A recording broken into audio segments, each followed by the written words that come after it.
why the hell, I think a lot of us dentists have this question, and you probably know the answer to it. Like, why the hell is it so hard to like verify insurance, to, you know, see what benefits are there, to see, to, like, they make it, is that purposefully done to make it difficult? Because I feel like it should literally be like all the payers are on like one portal and you can just search stuff easily. Yeah. No, it's designed to not use. Hey there, I'm Eric. And I'm Alex. We're just a couple of dentists who have been through it all. From buying practices to startups. From navigating the military to developing software. And doing it all while still managing to stay married. To each other, if that wasn't clear. So if you're tired of watered-down dental advice and want real strategies at work, you're in the right place. Welcome to Just a Couple of Dentists. So another evening episode, Alex. It's, what's a little past 7:30 here? Yep. Mountain time, right? I feel like these are always interesting. We either get like, people either like, oh, you're yawning halfway through, or they just get like semi-delirious, and then we go on like weird rants and say stuff. That's mostly you. I just get quiet and I'm like, I know, I'm half yeah, asleep. that is true. You get I'm you get so quiet, tired. and then we're like, oh yeah, is Alex still awake? Nope. Yeah. And the answer is no. But then we figured since the these aren't actual glasses. These are like have eyes. You know, like the ones where you have like the little slits in the middle. And then they just like bobble a little bit back and forth. No, we figured then we should bring on. So as we're recording this, it's like mid-May, but like maybe a week or two ago, someone we've had on the podcast before had posted on Facebook about meeting with, you know, I think Pacific Dental or something like that, and they were talking about DSOs and private equity, and because he's the previous ADA president, right, he's, you know, a figurehead in dental and people know him, and he got like destroyed for like 3 days straight, and I kind of felt bad on it. Like, I know when we're recording this, if anyone, like, we'll call him out if like Bob D's listening to this, I'm sure I'm gonna get a message from him telling me why am I bringing him back on the podcast. So we'll see if he we'll see if he actually listens to us, if we actually get this here. But we wanted to bring Brett back on. There were a ton of other stuff we wanted to talk to him about that we didn't get to talk about in the first one. So we figured we'd bring him on and we can kind of segue maybe into like the shit he's been dealing with, and kind of segue that into like a bigger topic about, you know, private equity and DSOs, and from someone who's like been involved as the ADA president, is very involved in that whole space and had to make decisions based on that, and then kind of just shoot the shit on some other stuff. So Thanks for coming on, Brett. And the floor is yours. Well, it's good to be back. We originally were going to talk about insurance reform, because after the last time I was with you for our discussion, there were a lot of questions about that and wondering what's the ADA doing about the insurance industry, the bane of all of our existences. We love it, right?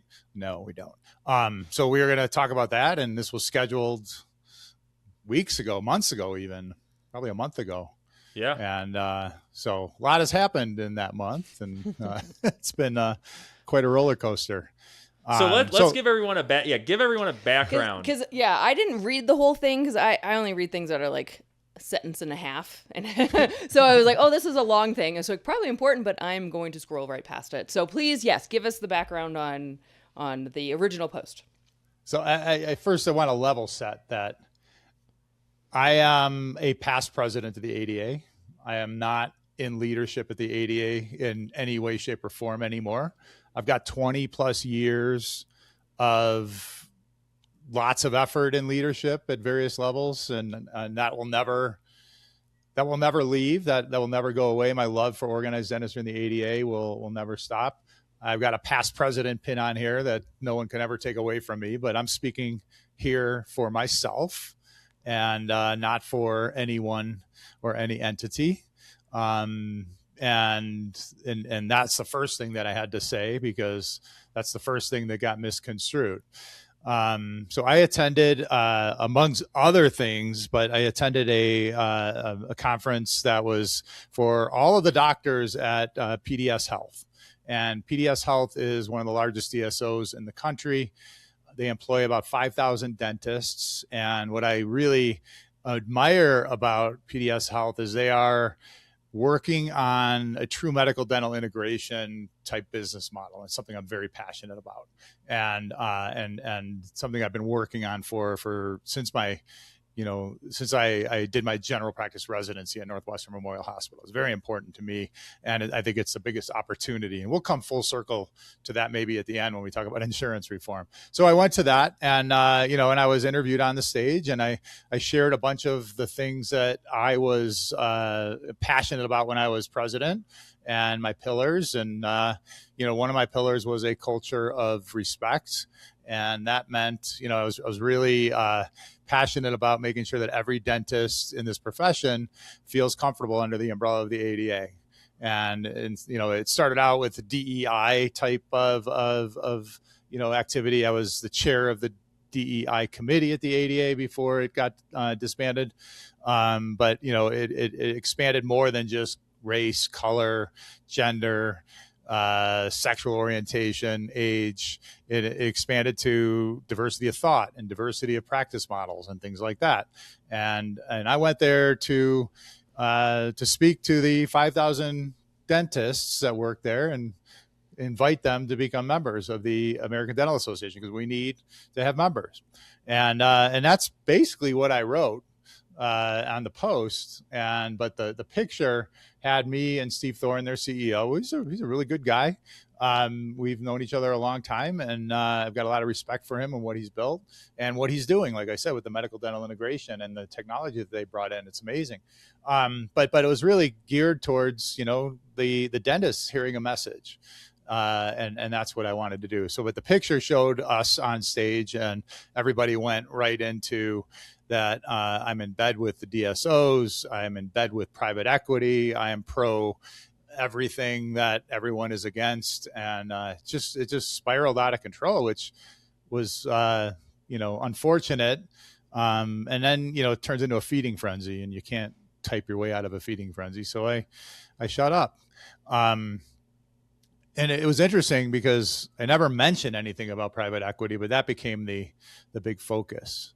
And then I found out a couple of days later that PDS Health has no private equity investors whatsoever, which I thought was interesting. Yeah, I didn't know that they did either. So like I had worked at PDS when I was waiting for one of my practices for our second practice to be built, right? So I needed to find a job, so I worked at a PDS office, and probably like for 8 months or 10 months. And I actually met for like 5 seconds. I got to meet Steve Thorne because they would take all the associate doctors and take them for a week-long thing in, Southern California, wherever they're, I forgot, was it Irvine maybe? Somewhere where their headquarters were, right? And teach you, tons of stuff, either their model. I mean, they taught a few different things, right? Like, but then he spoke there too, and like I said, he seemed like a good speaker. I don't know him personally or anything, just said hi to him really fast. So that's kind of my experience working with PDS in there. But yeah, I mean, I kind of read the post, same thing as Alex. Sometimes if something's long, I'll kind of like glance over it because I have like I'm like the in-between age where I'm not like 21 years old and I have like a no attention span, but I also still am like an elder millennial, so maybe like just a shortened attention span compared to like what normal should be. But yeah, I mean I didn't see anything like super offensive, but man, you're like, dude, I saw you like trying to comment back on some stuff, but it seems like the second you could comment back on something, there's 5 more comments about how you suck and you're a terrible human. I mean, I don't have my phone in front of me, but man, there was some mean stuff on there. Yeah, and I'm not gonna lie, it hurt. It really did. Sure. And because I really put it out there to be a message of unity and unifying, the dentists that work there, and like I said, and hopefully have them feel more welcome under the ADA's umbrella, which many of them don't. And after what happened, I don't know if I'd feel welcome either, especially with what happened. But that what you saw was only a piece of it. I got so many really unfortunate texts and emails and messages, and it was really unprofessional and borderline harassment, and it attacked everything that I have ever stood for from people who have never even met me. And but whatever, I just blocked them and moved on. And when I'm on Facebook, I don't have time to sit and have conversations with 1,000 people all day long like some of these people do. I don't know what they how they make any money, because all they seem to be doing is harassing people on Facebook. But whatever, it is what it is, and I'm not gonna. It was disappointing. I figured that in a professional setting, with from professionals, some of the things that I got, I became all this stuff that I stood for became fodder for them, and it sucked that colleagues would do something like that. I've always had a saying. I learned this in my recovery world. It's principles over personalities. Attack the principle, don't attack the person. Okay. Because, and that's unfortunate, but that's our culture now. And that's what social media is. That's what our politics are. And, I'm not going to play that game. So, I remember it was a couple days ago, and then we can kind of segue into maybe what the main complaint was, and maybe we can break that down, right? And kind of go into some of your thoughts on that. But I even remember a couple days ago, I had posted in a group. I saw it from a different group, and it was something that someone posted that was it was pretty racist and inappropriate about a certain culture that does things a certain way. And I had posted it and shared it in a different group saying what the fuck is this, right? And everyone else was like, oh yeah, this is very bigoted, this is terrible. And then one random person on there was like, why did you even post this? You're a terrible human being. What the hell? And I was like, this was a share about how terrible this post was. And you didn't even read that. Now you're calling me this? It's come on, just. Yeah. So luckily I had a couple of people come to bat for me on it, but I was like, man, social media is funny. I don't know. I'm nowhere near where you are. When you post something, just being, someone who's known by everyone in dentistry, you're just going to get more, stuff's just going to happen anymore. But that's fine. I mean, I always expect to get people to think, but I always hope it would be, thinking and intelligent conversations, and that obviously couldn't happen. So whatever. But what it did, it really uncovered an issue that really needs to be talked about. And it has to do with DSOs. It has to do with private equity. There's some real anger and emotion around that. And I'm not practicing, and, I read it all, and I in the last couple of years in leadership, I've been, very involved in a lot of things, and, we've done some things to hopefully slow all this down. But, private equity is a problem, and it's a problem in healthcare all around. I don't see how it's helping healthcare in any way, shape, or form. They have different goals. Their goals in private equity is to produce multiples, to produce returns on the investor's investment. And our goals as dentists is to provide the best care for our patients, and they don't coincide. So I don't know where it came out that I was pro private equity, but I'm not. I've never been. I'm always about the doctor-patient relationship as a sacred cow. And I'm sure there is some private equity that is doing good for companies that are in the space, but just like in any dentist or in the whole profession, there's some really good dentists, there's really bad dentists. Some are in private practice, some are in ESOs, but it's not all around. And I don't know why I just thought of this, but last time we spoke, because I think you made it one of the clips, I got fired from a temp job at a DSO before I moved there, because the practice manager, told me I was doing too many crowns, and she held up an X-ray and said, this tooth could have been a filling. And I asked her, well, what dental school did you go to? And she wrote me a check and told me to get the hell out. Yeah. And I gladly did. But, but unfortunately, the young dentists right now don't have that luxury. They can just walk away. The financial constraints on a lot of our younger colleagues is just enormous. And it's, and I don't know how they can, a lot of them, I don't know how they're going to make it, especially some. Oh yeah. You'll see some of those posts coming out where it's this is how much USC is right now. Right. And someone was posting that either in, dental nachos or one of those groups. And it's holy crap, that's a lot of money. I mean, that's why it's I tell a lot of people and I'm sure you might know the answer to this, but I feel like the military is probably getting more of a popular route than it was when I did it in 2013. Because when I did it, it was if you applied, I was not by any means the strongest candidate in the world, right? And I remember I think it was Army and Navy that were pretty much shoo-in for most people, and Air Force was kind of tough, but I wonder if it's tougher now to get accepted into like the HPSP program or any of those programs where they pretty much they cover your dental school and then you give them service back, right? Do you know if it's harder to get into those? I still think they're hiring. Okay. They're hiring well, because we're in a war right now. We have an administration that wants to make sure our military is ready to go to action and dentistry is part of that, fit for duty. So I haven't heard that they're contracting, but again, I'm not in leadership, so I don't know. It's been 6 months, so.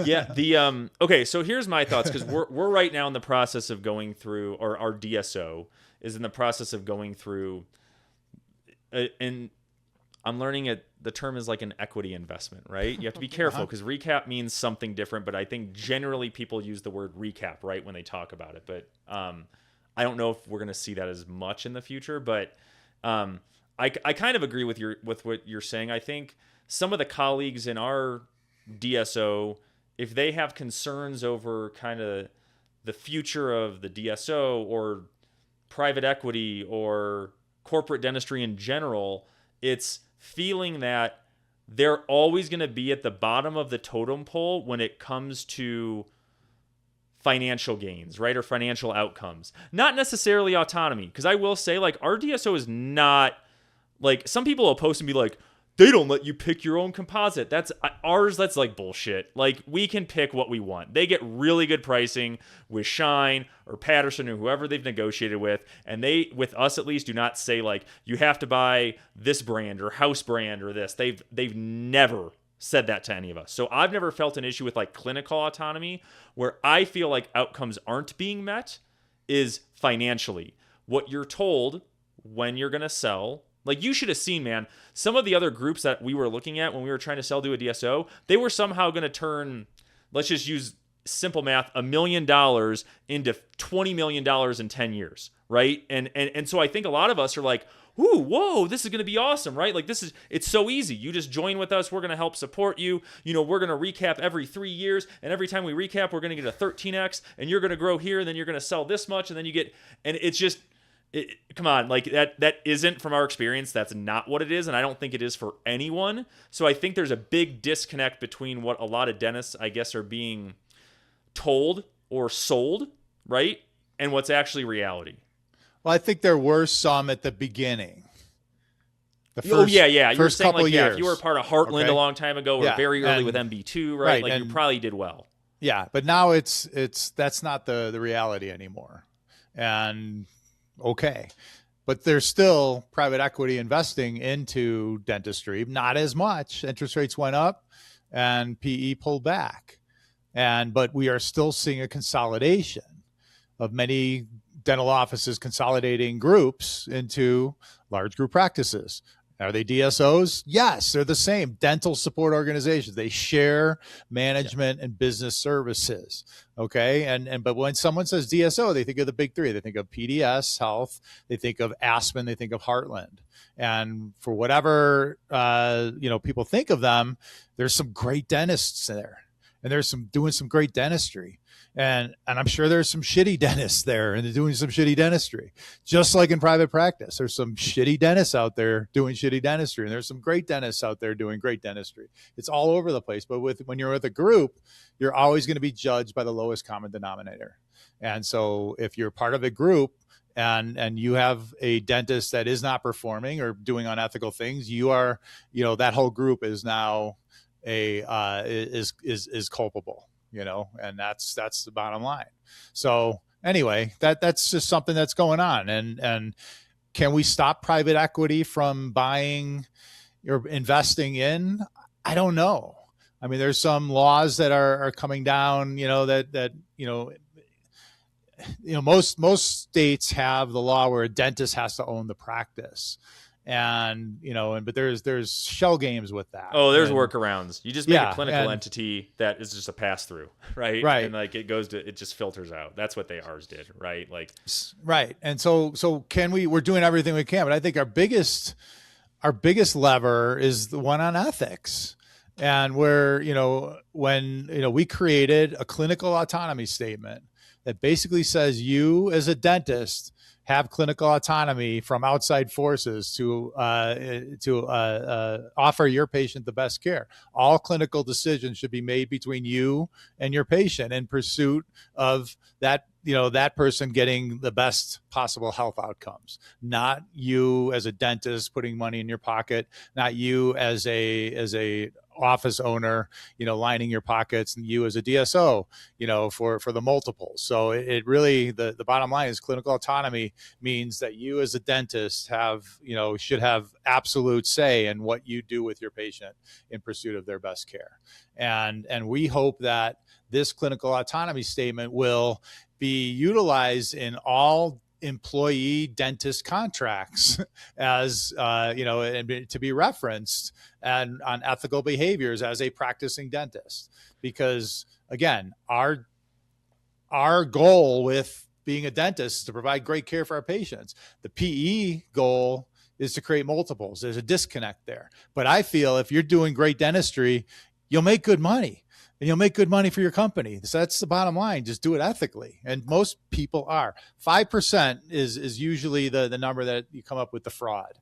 Okay, that's producing fraud. 95% of us are doing great. We're getting penalized for the 5%. Okay, so yes, I agree with you. I think that conceptually is awesome, right? Like, and especially if you can put it in a contract, right? If you can make that more like law, right? Kind of where like that's something that someone signs, and like that way like the PE firm agrees to it, and you're agreeing to it as a dentist. But you're right? Like at least in the deal we're going through, so like when you have earnouts and clawbacks and you have all these things that are built into how you get paid as a dentist, like let's say for example, you do a recap, your group does a recap with the DSO, and they're going to put in $100 million, and then if your group grows their EBITDA by a certain percentage, they'll put in more money, and then they'll release more funds to you, right? Like that's a structure that you see a lot.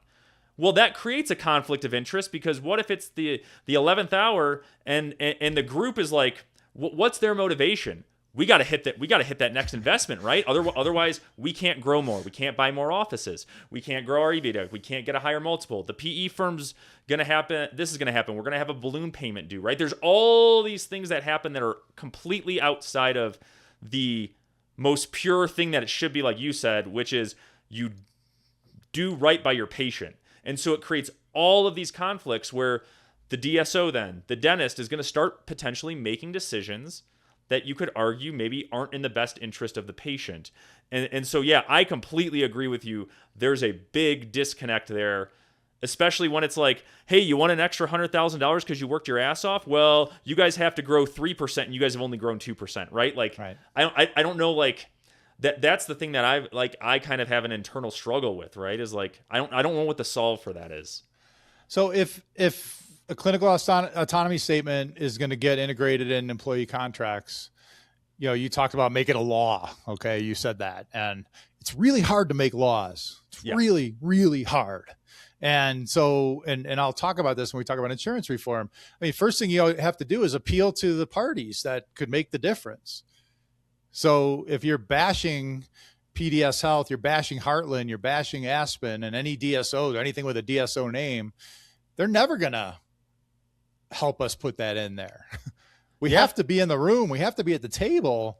We have to find ways to work together. And this is something we can all agree on, because they are, espousing ethics just like I'm espousing ethics.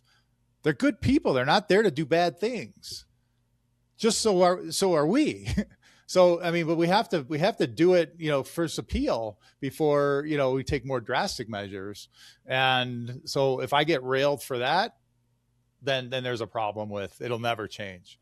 It'll never change. Well, yeah, like you said, I think it's a little bit of, I get it. And I understand when people are passionate about if it's insurance stuff, and like, I hate the games they're playing, and I hate how, rates haven't gone up in so many years. And like, I signed this contract with the insurance. I felt like I had to, and I'm kind of getting screwed. I don't like that. Or with like a DSO, like similar stuff that we're talking about. But like, those companies are so big. Do you think like 100 dentists are going to get together and be like, we're going to stop all all DSOs. Like that's not going to happen. Those companies are so big, like that. I have a problem sometimes when people almost kind of get this like I don't know what the complex is, but almost like a Superman complex, right? Where it's kind of like I'm gonna be the savior and I can fix. It's like that sounds good on paper, but it's like not realistic. So like, don't fucking talk about it, man. Like you can't do it. Like it's like someone literally who says I'm in, in a blue collar, like I'm in a blue collar area. One of our practices is more of a blue collar area.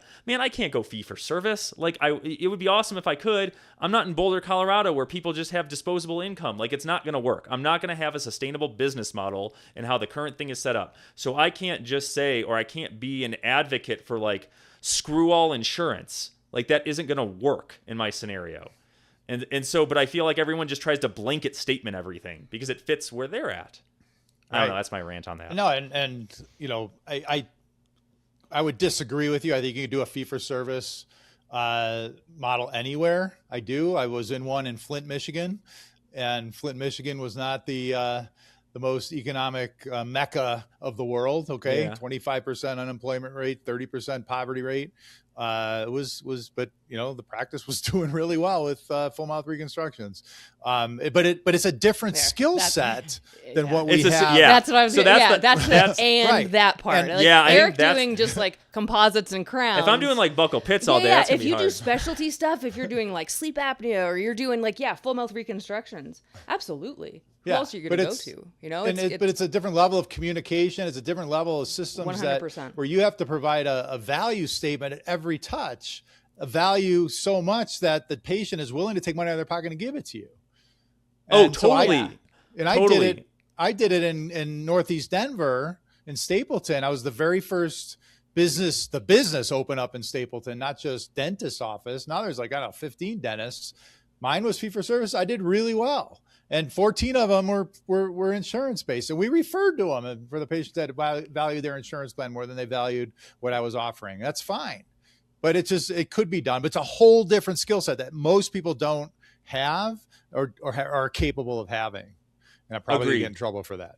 So I get that. Like one of our good friends, he's worked fee for service practice in Austin, Texas, right? For they've had a practice 20 years, and he does really, really well. The practice does well, but he's like, it's a freaking grind. Like we have to, really, you have to, when a patient is seeing you because of just you and your skill set and what you have, it's a lot different than a patient saying, do you take my insurance? And that's what they value, right? So I am most impressed by dentists who run successful fee for service practices in saturated areas that are general dentists. Like, I think that is one of the hardest things to do because you're a little bit more of a commodity because you're a general dentist. You're not doing full mouth reconstruction. You're not doing sleep apnea. You're in a competitive market where the guy down the street is taking every insurance under the sun and you're still doing well. Like props to you. Like, I feel like that's a really, really tough one to do. And so I don't know. I have a lot of respect for those people. If you like our podcast, check out Alex's newsletter, Just 2 Minutes. It's full of great advice, which makes sense considering it's her thoughts and not me sidetracking her every 2 seconds. You can subscribe at coupleofdentists.com. The link is in the show notes. Now, back to the pod. Yeah, and it is hard, but it was fulfilling because I truly had a relationship with my patient. One of my philosophies was everyone deserves to hear what ideal dentistry sounds like for them. And here's what it sounds like for you. And I don't care what insurance you have. This is what I do. I did a ton of onlays. I did a ton of aesthetic work, but patients sought me out. I was kind of a destination, but the people that sought me out because of the value positioning I put myself in, that I was about health, not just oral health, but overall health. And my aesthetics were as good as anybody's. And I was able to create that niche. But the patients that I was attracted to me were ones that were already invested in idealizing their health and they were willing to pay for it. Yeah. And so I didn't see a bunch of really rampant decay, except for my mouth practice. Yep. But that's a whole different demographic. But then when I went to an insurance-based practice, it's a whole different clientele of patients. I'm like, wow, I haven't seen cavities like this since dental school. And it was like, wow, I had to recalibrate my my whole treatment planning, but I still treated those patients same way, same philosophy in the insurance-based practice in Landmark. Here's what ideal dentistry sounds like for you. And, lo and behold, a lot of them wanted to do it regardless of their plans. And, but that's my whole career. I've been, doing that. So but anyway, most people have insurance and most people have unrealistic expectations of what their insurance, how useful it is. And the insurance companies have been really good at making us, the practitioners, look like the assholes. And we're not, and so can we shift to insurance? You want to talk about that now? Let's do it. Yeah. Okay. You were like slow segueing into it. And in my head, I'm like, do I need to say it? Do I do like a hard pivot like my brain normally goes to? And I was like, no, I think he's just riding the wave. He's riding the wave into it. So yeah, go for it. Well, I always want to make sure you didn't have any more other questions. If you got any other questions, I'm sure we'll go back to it. But you know how I stand on private equity. Okay. So hopefully that will be clear. Maybe people will understand me a little more. I don't care if you like me or Every not. time, if we get any like little love emojis or anything like that, I'll make sure to send them to you. Okay. I need the Or I'll just send you one just so you feel good. Alex and Eric hugs. Those are the best. Yeah. So I started my practice, I took one plan and I quickly got off it and I was fee for service. And I hated the insurance company. I still hate the insurance companies, but not the people that work there, but the model doesn't reflect essentialism. It doesn't reflect, what we can actually do with it. It's misnamed. It shouldn't be called insurance. Insurance covers catastrophic loss. Okay. In medical insurance, you pay your deductible and then they should pay for mostly everything of the big stuff. Dental insurance is the opposite. And it's a plan design that doesn't work. I was part of the team here in Colorado that helped develop the dental benefit in Medicaid back in 2012, 13, 14. And we worked really hard to develop this. And I was never a Medicaid provider, but 2/3 or 3/4, 2/3 of Coloradans couldn't access dental care. They couldn't afford it. And Medicaid would be a great way for the people who fell through the cracks and lower incomes to find a dental home. And we created one of the best programs in the country. And after I was president of Colorado Dental Association, the trustee from our district, Gary Yanamoto, asked me to serve on the Council on Dental Benefit programs at the ADA. And I said, Gary, I know nothing about benefits. Why are you putting me on this? I'm fee for service. And Gary's like, well, the work you did in Colorado with the public benefit system, the ADA needs to hear more of that. We don't have enough, representation for that voice. And you did a really good job in Colorado. And, and we got some big things coming down the pike with Medicare and Medicaid's always at risk. And, you've got some experience, so we want you there. I'm like, okay, so I did it.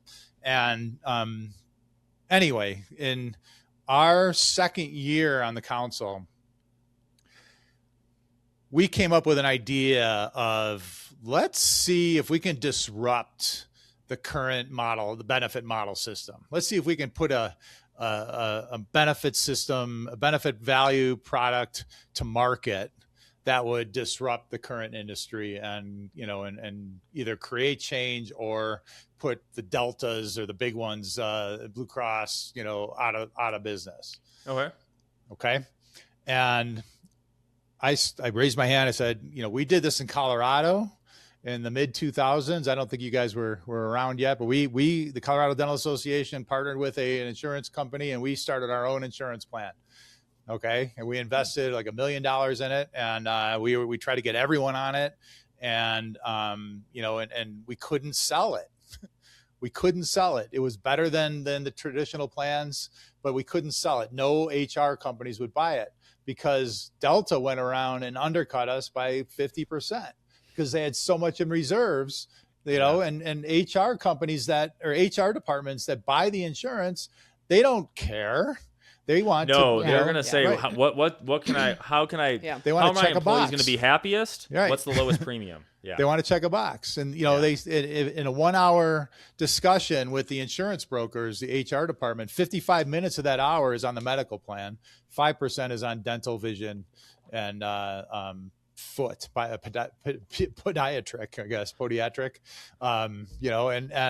but it's an afterthought, and it always is. And so Delta knew that, and they undercut us, and for a couple of years, and we had to go out of business. So I told the ADA that, I told the council, but the council was like, we can do it. Let's try it. So we hired a company called PricewaterhouseCoopers, a consulting company.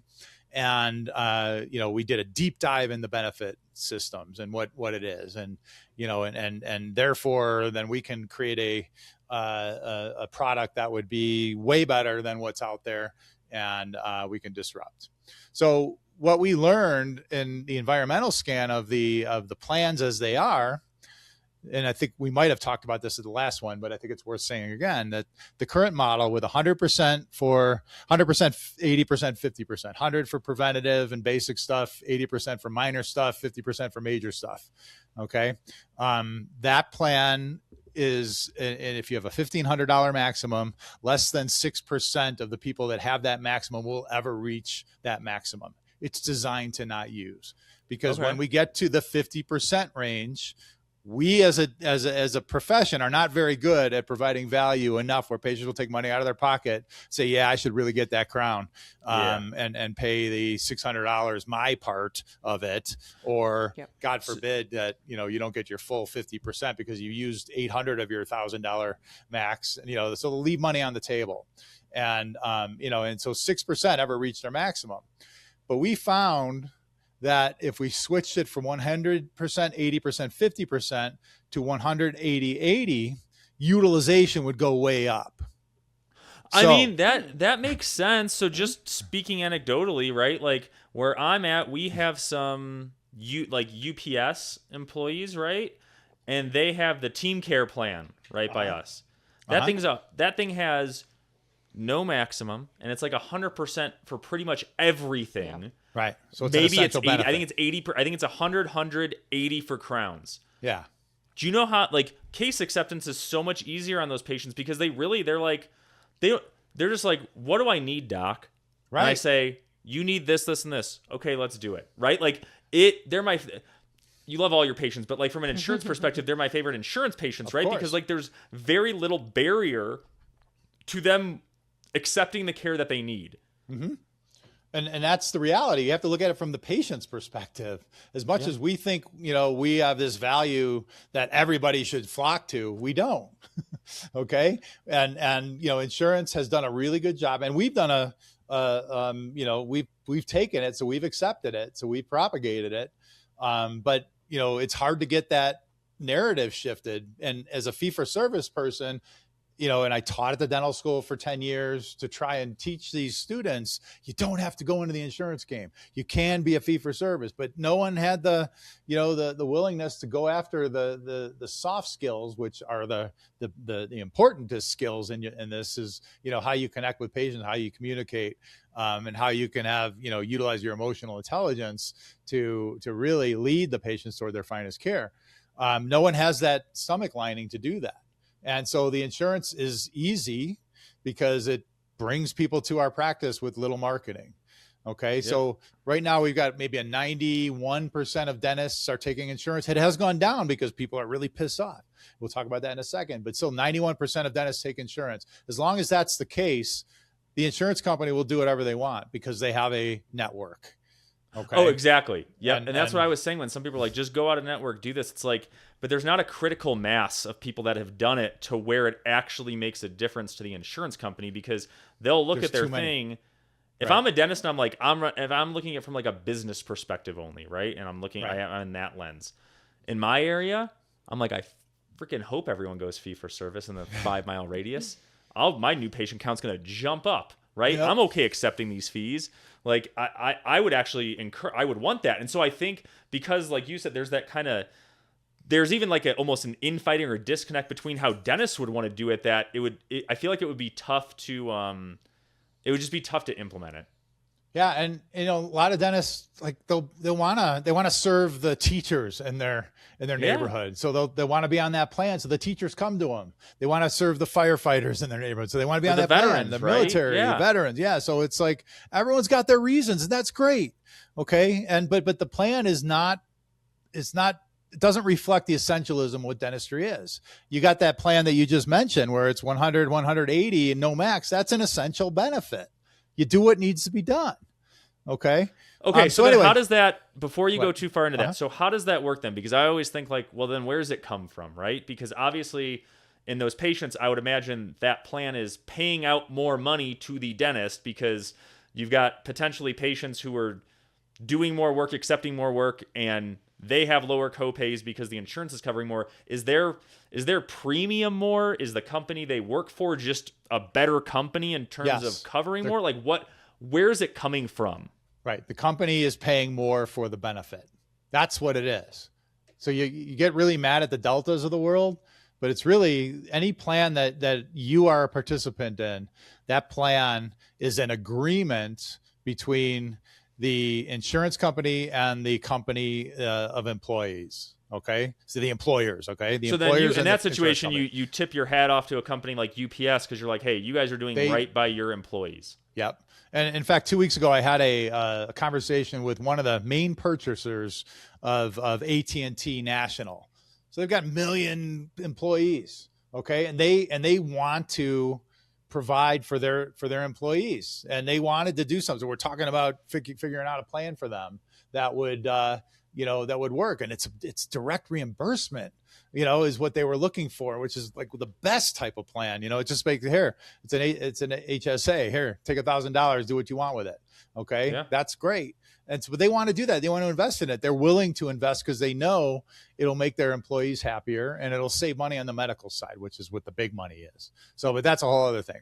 So we get to the. So does that end up? Sorry, because I know we'll go down a rabbit hole on this, and my head's just spinning too. Is like, so now I'm thinking, but like those big companies, right? They may say, yeah, that's good, right? Like we want to make our employees happier. Okay, well, we need a list of certain things. Well, low on that totem pole is probably dental, right? Like it just probably is in their head, right? Like, oh, let's give them like a Peloton membership, right? Or let's put a Netflix, coffee bar in, or give them Netflix or whatever, right? Like that's so.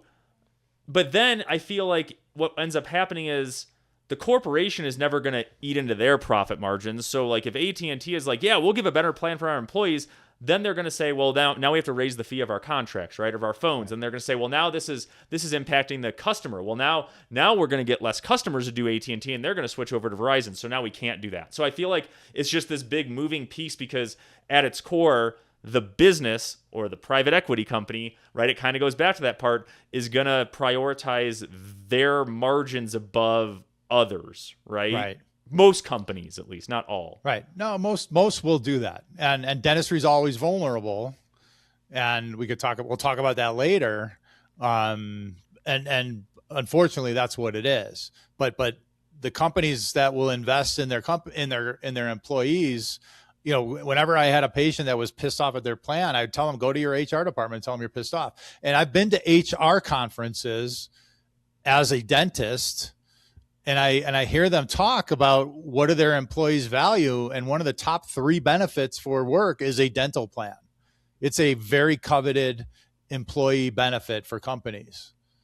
Yeah, I mean, it should be. And look, man, we have a few patients too that Costco, right? Like they do a good job. Like I think, we've listened to Alex had me listen. I didn't even finish it all. I should have, but it was like a 3-hour-long podcast. What's the name of the podcast? It's called Acquired. And they go through like companies, right? And they like deep dive into them for like 3 or 4 hours. And they went through Costco. And then you listen to it and you're like, yeah, no shit, everyone likes Costco. Like they lead first with their employees, with their customers. Like they understand, it seems like, the concept of if we treat our employees really well, then they're going to be happier. Then they're going to give a better experience to the customer. And then we'll make sure we're good. And they cap their profit margins on certain products, right? Like they only take a certain cut. And so the model of the business, that's where it all starts. And that, I don't know. I just Yeah, so it was really impressive. Like I really like gained. Like I'm already like I already if I had to go to Sam's Club, I'd already feel icky because I feel like I would be cheating on Costco. Exactly. Like that's how much I like it. But like I appreciated listening to that and being like, okay, it seems like they figured it out and they're super successful and they do really well. And so on the other hand, the Sam's Club and the Walmarts, okay, they don't value their employees. In fact, when the Affordable Care Act hit, if you had full-time, if you worked over a certain amount of hours, you had to offer a medical plan as a benefit for your employees. So they cut everybody to part-time. Remember that?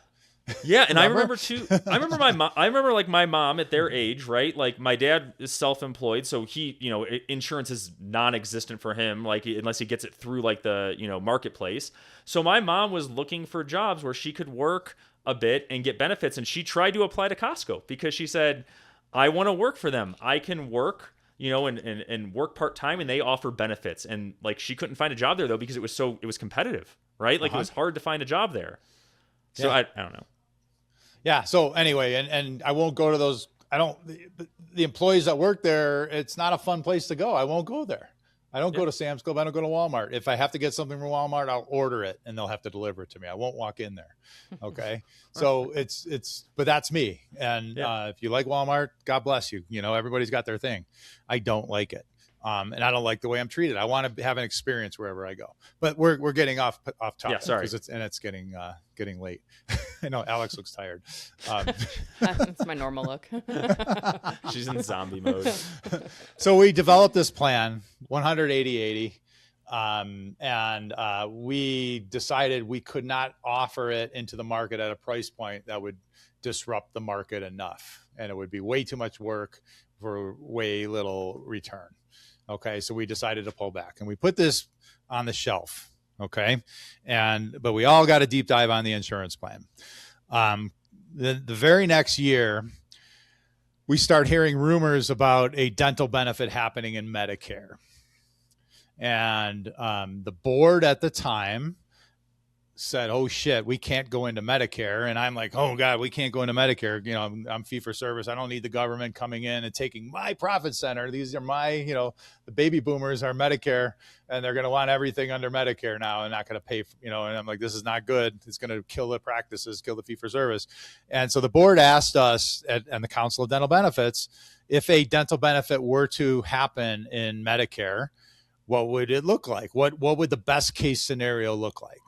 And so we developed a plan, and then again, I guess I'm the most misunderstood person in the history of leadership.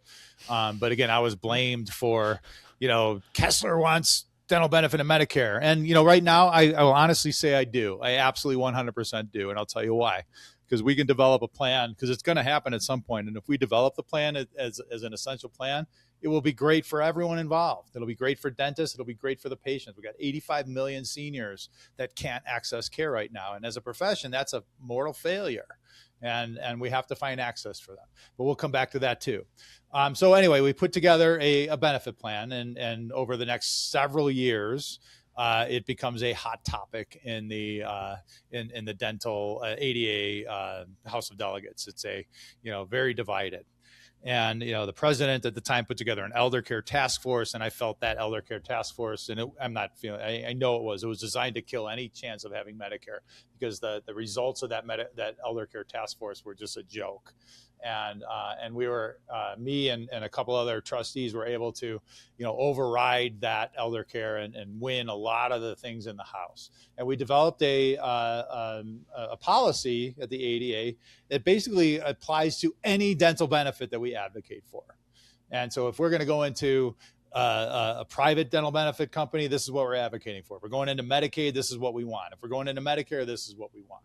Okay. And it's a plan that has to be comprehensive, meaning you get to do everything that's necessary for the patient to make them healthy, first and foremost. Second, the fee schedule is at the 80th percentile of the ADA fee schedule.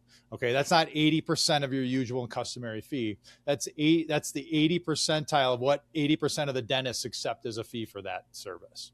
So it's a PPO fee, which 80% already take. Yep. Okay, 90% take a PPO. My fee for service is much higher, but for the most part, 90%, 80% of the practices are taking, PPO fees. So that it's got to be that fee service. I don't know where it became acceptable, especially in the Medicaid space, that we as dentists should get paid less to treat poor people. That's bullshit. Okay. Yeah. That's absolute bullshit, but we've accepted it. But in Colorado, we've overcome that, and we've been able to make easily the best Medicaid program in the country. It got cut last year with the budget cuts at the state legislature, but it's still one of the best in the country. But we were getting the 100th percentile. We were getting our full fee for things. It was good. I took it during that time when you guys were implementing that. Like no one was bitching about that. The joke was like, whoa, Medicaid's not the worst anymore. It's actually one of the decent ones, right? Yeah. And we went to Delta and said, hey, you're not even producing Medicaid fees. Raise them. Right? I mean, it was great. And they did a little bit. So we saw that as a lever. Anyway, so we want to be paid a decent fee, 80%. And if you don't get paid a decent fee, you don't get a network of providers. So it's not going to work. If they give us a shitty fee, you're going to get a shitty network. No one's going to take it. Okay, so we need that. We need minimal administrative burden. Okay, to file a claim and get paid, it can't be a whole red tape nightmare quagmire. Yeah, dude. Why is did you ever watch South Park? Yeah. So have you seen when they did that funny clip on like the American health system? And it was like a whole song, and it was like, I forgot if it was like Butters or someone that was going, and it was hilarious because it was just mocking how like you go to one doctor and then you go to a specialist, but the specialist needs a report from the first doctor, right? So he has to go back, and then he goes back to the other doctor again and makes an appointment, and then they take like an x-ray or something like that. But then they need a predetermination from the first doctor for the insurance for that. And like, it's just making a joke of how much red tape there is in the healthcare system. And so like, why the hell, I think a lot of us dentists have this question, and you probably know the answer to it. Like, why the hell is it so hard to like verify insurance, to see what benefits are there, they make it, is that purposefully done to make it difficult? Because I feel like it should literally be like all the payers are on like one portal and you can just search stuff easily. Yeah. No, it's designed to not use. It really is. And I will go on a diatribe here when the CEO of United Healthcare got gunned down and shot in Manhattan. Remember that? A year and a half ago. And and I wrote a blog about it, that the unsympathetic view from Facebook on his killing, it was justified. He should have died anyway. He killed so many people because of the delay, the denied, depose, all that. And some CEOs of insurance plans weren't so happy with me when I wrote that, because they thought I was condoning killing CEOs of insurance companies as they were CEOs of insurance companies. But again, on my blog, I put at the bottom, I don't condone gun violence in any way, shape, or form. But again, it got misconstrued. But anyway, I told them, I go, listen, we've been telling you for decades that your plan doesn't work. We don't like it. Now the public's telling you, you've got an opportunity here to make a difference. And, and they started expanding some of their coverage. They started expanding to A1C testing. They started expanding to salivary diagnostic testing, raise their fees a little bit in some areas. Okay. So it's starting to trickle, so back to any plan that we are advocating for. So we want minimal administrative burden. We want minimal risk for audit. Okay. Cause the audits that come in and you're guilty until proven innocent. And we don't got time for that. Okay. And we want the patients to have choice of the doctors that they want to see. Okay. In the Medicare, the policy at the ADA is that it's means tested, that our policy says that it's only that we will advocate only for people at the 300% of the federal poverty level. Okay. So it's means tested, which Medicare doesn't do. In our thing also, it says no Part B. Because Part B is kind of a mess. And, but I think Part B doesn't have systems that can interface with dental systems. And so we're in the process of connecting that right now. But it will be an essential benefit because there's no max in Medicare. So my father-in-law had a hip replacement, and after about 3 months, it wasn't working. and he had pain. And then he found out that the doctor called him and said, "Hey, your hip has been recalled. We need to bring you back." And so he had the hip replaced in January. In March, he had it removed. And guess what? The surgeon got paid to put it in. The surgeon got paid to take it out. All right. And 6 months later, they put it back in. And guess what? The surgeon got paid to put it back in again. Okay. So look at that in dentistry. If our crown doesn't work after 3 months, guess who pays for it? We do. We don't even think about it, but in medicine, that's covered. So if you go 3 hip surgeries in one calendar year, by the way, it was about $450,000 total cost. Whoa. Okay. And insurance paid for it. Yeah. Okay. Imagine if we had an edentulous patient and countries like South Korea, they just advocated for edentulous patients. They can get 4 implants as part of their public benefit to do as an overdenture or an all-on 4. We all know Eric wants more friends. If you're enjoying this episode, share the podcast and then tell them to DM Eric so he can hit his quota of 1 new friend per day. Now back to the episode. As a public benefit. That's what essential health is. Okay. So what is, because I can hear in the background like the counter argument to everything you're saying with that, and it's going to be everyone who's like, then my taxes go up, right? And like, don't fuck with my taxes, right? Like, I don't want I don't want this to be Canada, right? I don't want huge tax rates. So like, what's the, like, in theory sounds great, but like, what's the expectation though then? Is the average American going to be paying more in taxes for that? Well, I mean, money's got to come from somewhere. Exactly, right? But does it have to go towards a war in Iran?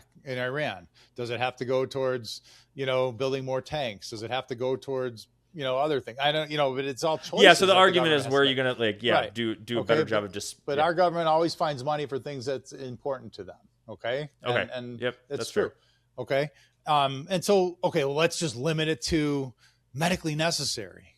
Absolutely. And that's what we're going with Medicare. Okay. We're going with medically necessary. People who have, are undergoing oral cancer treatments, radiation, get those teeth fixed before the radiation starts and be able to maintain them. And Medicare now covers that. Okay. Does Medicare then cover, is medically necessary like edentulous, right? Like you can't chew. So like you could argue like, loss of function, loss of being able to have a proper diet, all that stuff? No, it doesn't cover that. Okay. In some cases it would, but for the most part, it's removal of infection, which I think is absolutely incomplete. And that's a whole other podcast that we'll talk about. But so heart valve replacements, okay, high risk, those kind of things, organ transplants, those are all medically necessary. Okay. And where dentistry, if it's not addressed, you're on the kidney dialysis for 5 years, you finally get a kidney transplant donor, but you can't get it because you got a tooth infection after 5 years of dialysis. Okay. That's not acceptable to me. Okay. Yeah. That literally, I just had a patient who's he came in like a week ago and he needed the dentist to sign off because he's been on dialysis daily for years. He's number 1 on the list. And he had to get signed off. And luckily he was healthy and there weren't any issues in my opinion that prevented that. But man, that guy was so like, he like wanted to hug me. And and so how much I was like, holy crap, this, like, I don't see it from my perspective because I'm not going through that, but I was like, holy shit, this meant a lot to this guy. Yeah. And it's medically necessary. Yeah, absolutely. Because if there was an infection there, he wouldn't be able to fight it. He's on immunosuppressives for the rest of his life. He's compromised. Yeah. So he's got to stay healthy. And so absolutely, we should do that. But then if you look at medicine, let's go back to the hip replacement analogy again. Is a hip replacement really medically necessary? Will that patient die if they don't get their hip replaced? But yet, if I had degenerative joint disease in my hip, I can get a titanium rod placed in there, but I can't get one here. And I could get it if I have Medicaid as medical benefit. Okay. If I'm poor, I can get it. If I have private insurance, I can get it. If I have Medicare, I can get it, but I can't get one here in any form. And if you want to hear the real irony of this, guess who developed all of the prosthetic joint replacement technology? Some dude named Branemark. Remember him? Yeah. Branemark, remember? Okay. Dental implants, developed this entire specialty of medicine that's a 25 to $30 billion a year industry. And we can't access it, and we developed it. So then on this, to kind of wrap all this up, to kind of full circle it, because you brought it up in the beginning, you were talking about like PDS doing a health thing, right? And I think you're kind of, you're riding the wave into this next part, which is like the whole medical and dental, like combining, right? Is kind of, I think, what you're getting at. So I guess this isn't meant as like a promo for them by any means, but like, what are your thoughts on that piece then? Like, what's the solution for it? There's a lot of mountains we have to climb there. And so, PDS Health is doing it in the DSO space. FQHCs are doing it where physicians and dentists are working under the same roof. The schools are doing it. There's a bunch of like pediatric dentists and pediatricians that are doing it. They're combining. It's starting to happen, and it's happening organically. So there's a lot there. We should do that on a whole. That would be a whole interesting thing as like another episode to do, I think, where we could go through how the integration of dental and medical, like what's the goal, the 30, 40-year goal for it, and how is it happening now, and what would be like the ideal, right, in the future. I think that would be cool. Yeah, I just wrote an article about it, and it's going to probably be in dental economics in the next couple of months. But yeah, let's definitely get back and do that. But anyway, so, I think Medicare would be one of those areas where we could, develop an essential health benefit that would be, we'd be able to do major work for our patients in the spirit of improving their health and life. Okay. And with no $1,500 max. And so, but anyway, everybody takes this plan that we're in, this 180/50, and I think, or 91% of practicing dentists take at least one. 100% of dentists hate it every hour of every day, and we've hated it forever. But it used to work really well. I mean, we all did pretty well with it. We hated it, but we did okay, right? Yeah. We have good lives, and but the fees, reimbursements haven't kept up with the cost of living, with inflation, with the CPI, and it's not working anymore. No, it's not, right? Like back in the day, I would imagine, right? 20 years ago or so, right? When you were, say, starting your practice, right? I think whether you say you're fee for service or PPO, I mean, I would imagine where most practices, and like we're talking like profit margins, right? So like even after you would pay yourself as an associate, let's just call it all expenses, including what it costs for a dentist to do the dentisting, right? Were margins like 30%-ish, right? Like, was that considered pretty good? Because like nowadays, I feel like it's half of that, right? And if you're running a really, really good practice and you've got really high reimbursement rates, you're really dialed in on your supply costs, you're really dialed in on your labs, you're dialed in on every other metric or KPI that you use to say, this is how my practice is run, then maybe you're at like 20 to 22, 23 maybe. And that's a good fucking operator. Yeah. Whereas I feel like maybe in the past, it could have been like, I was at 30% margins and I was like, like I didn't pay attention. Is that true? Well, yes. I mean, there's some that are doing it even better. If you follow D'Angelo Webster and his Practice Biopsy Facebook site, he's a great guy. He's brilliant, and he's teaching dentists how to be lean and mean. It's all come full circle back to the Kushner way with Comfort Dental. Okay. And, they can do it lean and mean, and he's doing good dentistry. He's doing good work. And he's teaching dentists how to do it, but most dentists don't care. They don't do it. They don't pay attention enough to do that.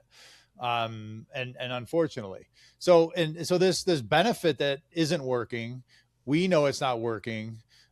Patients are now knowing it's not working. And I think it's directly affecting our workforce, because we can't offer our team the career opportunities that we used to be able to offer them even 10 years ago. I mean, Yeah. I was lucky enough to keep my, my key employees for many, many years in my practice. I know. You know? I always hear that with people, and I'm like, I know it was a thing, right? Like that. I feel like you want to date yourself as a dentist. Say how long you've kept your core employees for, right? If anyone tells me I've had my office manager for 10 years, I know they're probably like at least in their mid 50s or early 60s, right? Because all of us and we're not like saying we're young dentists, but I feel like no, it's different. It's so different. It's like 2 years. Hell yeah, right? Like I've had my hygienists have just hit their each of my hygienists have passed their 1 year work anniversary, and I'm like, that is an A+. Like I'm celebrating, right? And the bottom line is the good employees are going to have to pay them, and every year they want raises because life gets more expensive every year. Yeah. And and so my overhead went up because of my employees, and they deserve raises. My rent went up, my electric bill went up, my phone bill went up, my lab bill went up, my dental materials bill went up, but the reimbursements either haven't gone up or they've gone down. And that's shit, but that's kind of the shit then people get mad about. Right. And this is rightfully so with DSOs, right? And I think it's not every DSO, it's some of them, is certain DSOs will take every plan under the sun, right? And then they add custom shade fee, custom lab fee. They're charging $150 if you want to do like desensitizer, right? They're charging, and so they end up gaming the system, and it screws over the patient because now you've got a patient who's on an HMO. I've worked at a DSO that did this, and it should have been for them. Their benefit should have been, it was $200 that maybe you get reimbursed, by, I don't know, Aetna HMO or whoever it was, right? Yeah. And somehow the patient ended up paying like $1,000 out of pocket. And even in my head, I was like, oh, that just felt kind of gross. Yeah. And that's what I'm talking about, the clinical autonomy and doing the right thing. Because that's not the right thing, in my opinion. Yeah. So, but we also have to make our ends meet. And so people get creative. And so either people are going to go out of business or there's going to be a lot of fraud. And that's really what's happening. Okay. Yeah. But I know plenty of private practice dentists that are doing it too. That's the point. And I think, and I agree. I heard from young Alex dentists that are. Alex and I can agree with you with that. Once you've got your hat on, that you're like, and that's a bigger conversation for another day, is like once you've got the hat on where I'm business owner first, right? It doesn't matter if you're a DSO or you're a private dentist. It's just the scale at which you can do it, right? Like you're going to do the same shit as a private dentist that maybe a DSO does that's shady too. You can just, 500 offices versus one office is different, but I agree. So like that's a whole nother thing on like, what should always come first. Yeah. But that's where, the insurance companies are operating from the 5% that are known to do fraud. Yeah. And so they're penalizing the other 95%, but they know who the fraudulent ones are, but they're saying that to keep everybody down is really what it is, unfortunately. Yeah.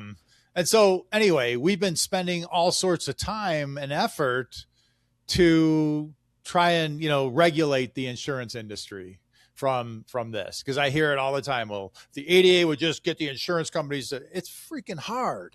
Okay. So I've appealed. I've sat across the table from dental insurance company CEOs, a lot of them.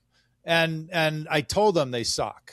Okay. And they're like, okay, what's next on the agenda? They move on. They don't care. There's nothing we can do. So we have to, if we can't appeal to them, then we have to go other routes. And so regulating them is one way, creating laws to help them play in the sandbox better. So let's talk about DLR. This is another beauty.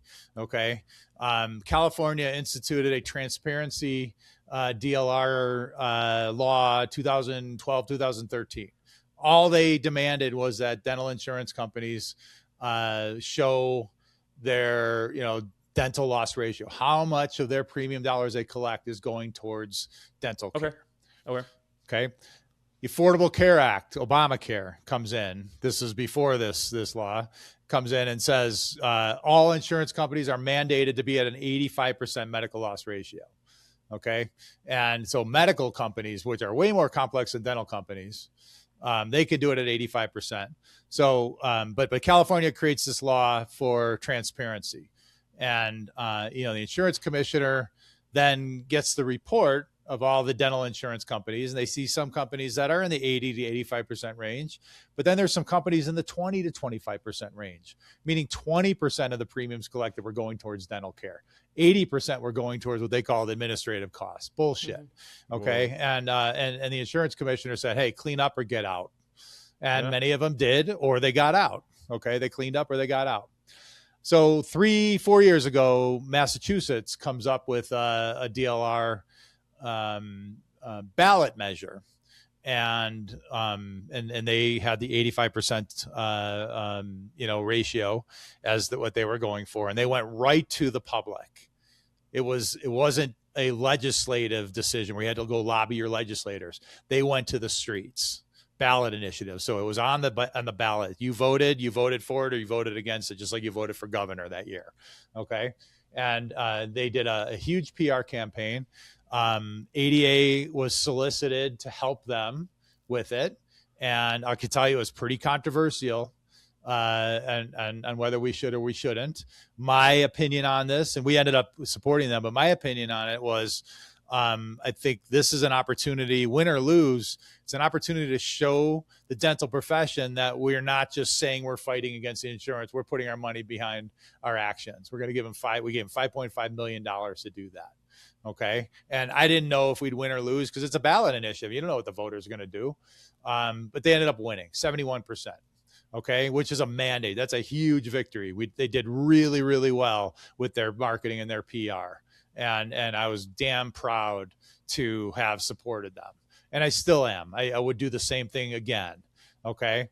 But ballot initiatives are very expensive. And the ADA could not afford $5.5 million for every state to help them with the PR to make it happen, and the strategies, because every state is different and every state legislature is different. It's much easier. It's really freaking hard anyway, but it's much easier to do through the legislature than through a ballot initiative. Okay. But it's still freaking hard. And so that was the way we were going. And, when California instituted it 10, 12 years ago, I brought it to Colorado because I was president of Colorado, and I was working with the president of California, good friend of mine at the time, Jim Stavins, who was on the board with me, and Walt Weber.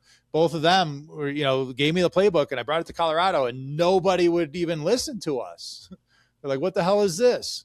And that was only for transparency, and so we had to put it down. Even though it was a great idea, we couldn't get anyone to run with it. Okay. And so, we get this mandate in Massachusetts, and we want to get DLR to pass around the country. And many states, it's a non-starter, the 85%. It's an absolute non-starter. You know why? Because most of the legislators are funded by the insurance industry. Yeah. Okay. Yeah. And dentists don't give a lot to the political process, even though we've got money for AdPAC, even though in Colorado we've got CODPAC and our small donor committee. Okay. We don't have a lot of power like the insurance companies do. So they were already bought before we can even get it. So we had to work with the legislators who had interest in insurance to develop a plan that would at least start the conversation. And I could tell you in Colorado, we passed a transparency law to get benchmarking, because that's what they asked. Like, where'd you get the 85%? Tell me where in dentistry it is 85%. Yeah. Where's the standard? There is none. Okay. Yeah. And I could tell you 3 years now, Massachusetts passed it 3 years ago. And so what does the DLR do? So it should, in theory, improve utilization. Right. Okay. But remember, the plan design is designed to not work. Yeah. Okay. And so the goal, this is what I was working on at the ADA when I was in leadership over the last 20 years, in my involvement. I don't know if they're working on it now or not. I'm not involved. Okay. But I just want to make that clear so people don't get mad. But we were working on, getting the DLR passed around the country in any way, shape, or form to show that utilization still doesn't go up because it's the plan design. And if we can now say it's not going up, but we know the plan design, if we go 180/50 to 180/80, utilization would go up, and our citizens, your voters, the people that vote for you, will be healthier and happier, because remember, dental benefits is a coveted benefit. Okay. People love it. We can increase utilization. Oh, but then, you hear from the dentist, well, they haven't raised the maximum since 1972. 5%, 6% of people that have it ever get to that maximum. The insurance company doesn't care. Yeah. Yeah. They say that, well, no one ever gets to the maximum. Why should we raise it? No one wants it. Yeah. I mean, that's fair. It's kind of like use it or lose it thing. And they're like, well, no one's hitting it. Right. So why are we going to raise it? Right. So you kind of, yeah. And then, So the big plan, the long game was DLR across the country, 180/80, 180/50, then remove the cap. Okay. So that has to happen in each state. So that's 50 states. Okay. It's not going to happen overnight. There's no way we can make it faster. Okay, let's make it go faster. We get all these things happening in the states. So like recently in Colorado, we did a network leasing law that we prevented insurance companies from leasing our services down the river without our knowledge. It used to be an opt out. Now we have to decide if we want to opt in. Okay, which was bullshit that we have to spend several $100,000 to do that. Okay, but that's how much it costs to create a law here, and even then it's iffy, right? And so we did that, and that will help people. But I consider those kind of things, it's just like dinking around. Okay, is it going to make a real big difference? No, it'll help a little bit, but but that's what we know. That's what we are used to. We're used to this stupid plan, and we all take it. We want it to work better, but it's not working. If Henry Ford were to ask his customers what they wanted, they would have said a faster horse. Okay, I'm talking about taking it from dinking around. That's a faster horse to let's build a rocket ship and blow it all up and do it right. Okay, and get a truly essential benefit where the work that we do will provide more health and better health for our patients, for our communities. And when that happens, we're going to be successful too. It's a win-win, but it takes time. So then, so we get all these things that we're dinking around in the States. Okay, but then there's this kind of plan called ERISA, which accounts for about 60% of all dental plans, and it's federally administrated. Okay. ERISA can come in no matter what you do in your state. They can come in and say, well, we're federal. We can do whatever the hell we want anyway. Oh. So we tried to close a loop on that. And so there was a federal court ruling that ruled, say, hey, ERISA plans, you got to follow the state. But then there was a federal ruling in another district that says, no, you don't have to. So what do we do about that? We wrote a letter to the Supreme Court. We wrote an amicus brief and say, hey, we don't know what to do here. You got, one court saying this, one court saying this. What do you do? And then we were hoping they would make a ruling. They opted not to hear the case. So we can't do it legislatively, changing the laws. We can't do it judiciously by encouraging the Supreme Court, the U.S. Supreme Court. Only the ADA has power to do that. Okay. And they denied it. Okay.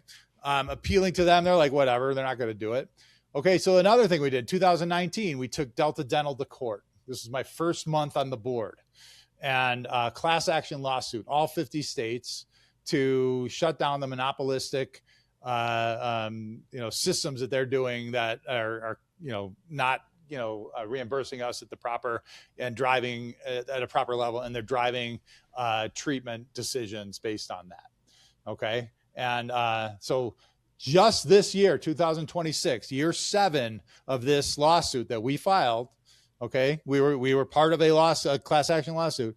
The court decided to not consider it a class action lawsuit, so they decertified it. So now if we have to do this, we have to do it in all 50 states. Okay, we're screwed.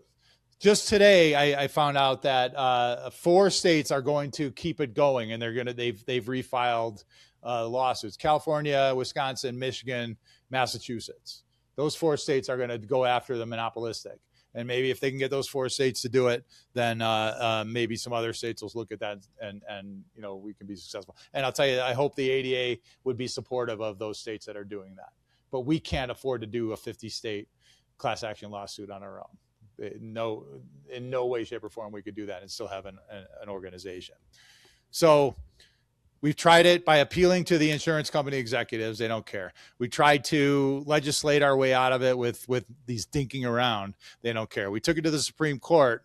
They said no. We've taken it. Then there's an ERISA law that we've got going through the U.S. legislature right now, so the House and the Senate, to shut down this ERISA law loophole. But we can't get enough sponsors to get it going. So, and the last thing last big insurance reform that we did federally was McCarran-Ferguson. And McCarran-Ferguson, it took us 12 years to get it passed at the federal level before it finally got passed. Okay, so there's no quick solution here.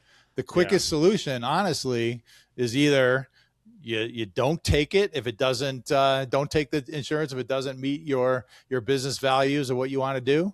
I can't say we should all quit and take, and stop taking that. That would be antitrust. So I'm not saying that. But because they have the market share, they've got the power. We can introduce our own, and that's pretty hard. Or we can look at other ways, and that's what we're doing, and I'm outside of the ADA, I'm doing things like that. So it's tough. It's really tough.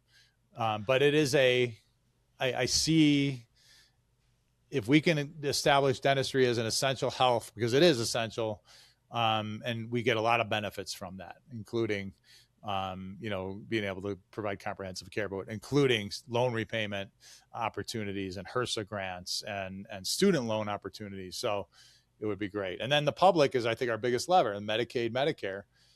We did it in Colorado, and we got a plan that was better than the private, and the private will have to keep pace with that. So that's where we're at. I know.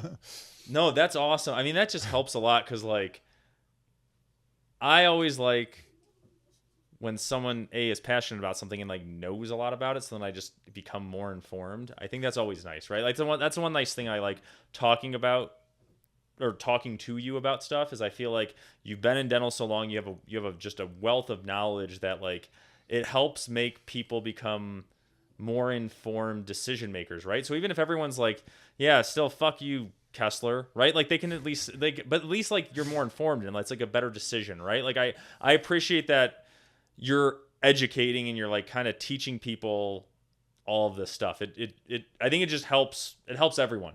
So I appreciate it. And thank you. And everyone's got a great idea. If you just do this, everything will be great. And because I've got a great idea, everyone should also think I've got a great idea. It doesn't work like that. Oh, okay? It's like my one. I'll end it on this. It's like my buddy who is a good software developer. He's developed he developed Flex, right? Dental, and then sold it, right?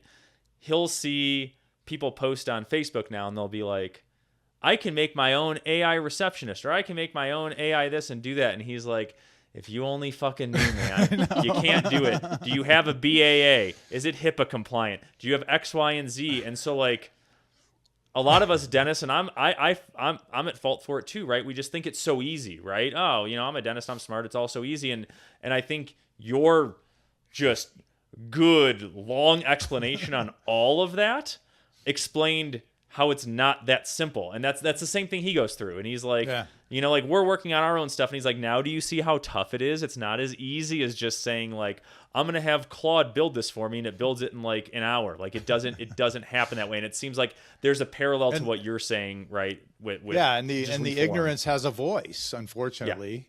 Yeah. And, and God bless the people in Massachusetts that created the DLR. I think it's the best law we can ever get. Absolutely. But being on the Council of Dental Benefits and being on the board of trustees for 8 years, for 10 years now, I've gotten to see the legislative agendas for each state, what they're working on, what they're successful with, what they're not successful with, and why, and what their legislative priorities are. And so they're, the people that made a law in one state, they made a law in one state. There's 49 other states that are completely different, that have different legislative priorities and lift different people in their Congress that have passions and things they don't like to deal with. And so legislative strategy is a very strategic process. And it can't be just, well, I've got a good idea, and because I've got a good idea, everyone should like my idea. It is a great idea. It's the best law in the country. But where's all the money? Okay. I want to send wheelbarrows to the people that started it so they can, to hold all that cash they're supposed to be collecting in because they're so flush with dentistry because the DLR is going to fix everything. It's not going to fix everything. It just illustrates the lack of utilization of the benefit system that doesn't work. Yeah. So that's what we have to do and we have to focus on. Yeah. My opinion. All right, well, my opinion. Yeah. Right. Yeah. You've been good at that. Someone's been coached well by an attorney, I feel like, or someone that's told that. No, but anyways, I mean, we got to continue the conversation. We need to continue to schedule these out. And it's always fun. I feel like we just rant about 1,000 different things and it's fun. Yeah, no, I appreciate it. And, you guys have a good thing going and I love what you're doing and I think you're making a difference. So thanks for having me. Oh, thanks. All right. See, we won't see. He just said that so we wouldn't end it with "fuck you, Brett." Right? Now it has to be love. It won't be the first right? time, and it definitely won't be the last time. So it's okay. Cool. See ya.